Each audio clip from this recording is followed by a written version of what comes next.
मुंबईमध्ये महायुतीमध्ये वादाची ठिणगी पडलेली आहे। शिवसेनेच्या समाधान सरवणकरांच्या विरोधामध्ये भाजप कार्यकर्ते आक्रमक झालेले आहेत। सरवणकर भाजप विरोधामध्ये सोशल मीडियावरती खोटी माहिती पसरवत असल्याचा आरोप करण्यात आलाय। सरवणकरांच्या विरोधात माहीममधील भाजप पदाधिकारी सायबर सेलकडे तक्रार करणार आहेत। भाजपचे सहकार्य न केल्याने निवडणुकीमध्ये पराभव झाल्याचा आरोप हा सरवणकर यांच्याकडून करण्यात आलेला होता।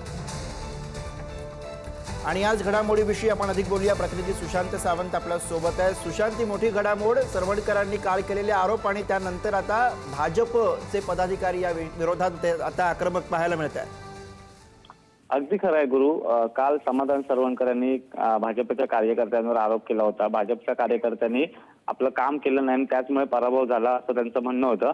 आणि सोशल मीडियावर देखील अशा पोस्ट ज्या आहेत त्या पडू लागलेल्या आणि याचीच आता गंभीर दखल जी आहे ती भाजपने घेतलेली आहे। आणि भाजपचे कार्यकर्ते आयटी सेलकडे समाधान सरवणकर यांची तक्रार करणार आहे। भाजपच्या पदाधिकाऱ्यांची नाहक बदनामी केली जाते असा आरोप भाजप पदाधिकारी करतात। त्यामुळे कुठेतरी मुंबईत आणि विशेषतः दादर सारख्या परिसरामध्ये महायुतीमध्ये ठिणगी पडल्याचं बघायला मिळते गुरु। अगदी सुशांत, सरवणकर यांनी काल भारतीय जनता पक्षाच्या काही पदाधिकाऱ्यांवरती आरोप केलेले होते आणि त्यानंतर आता भाजपकडून याची रिॲक्शन झालेली आहे। सरवणकर यांच्या विरोधामध्ये माहीममधील भाजप पदाधिकारी सायबर सेलकडे तक्रार करणार आहे। तर काय आरोप करण्यात आले होते आपण पाहूयात। सुरुवातीच्या टप्प्यामध्ये भाजपकडून मदत झाली, पण नंतर झाली नाही। काही विशिष्ट पदाधिकाऱ्यांकडून मेसेज आला की यांना मदत करायची नाहीये।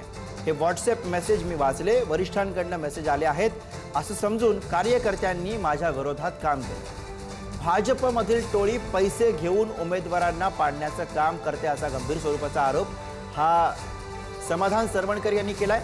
भाजपचे पदाधिकारी अशा प्रकारे काम करू शकतात हे मला पटत नव्हतं, पण ही टोळी भाजपचेही उमेदवार पाडण्यासाठी काम करत होती असा दावा समाधान सरवणकर यांनी केलेला आहे।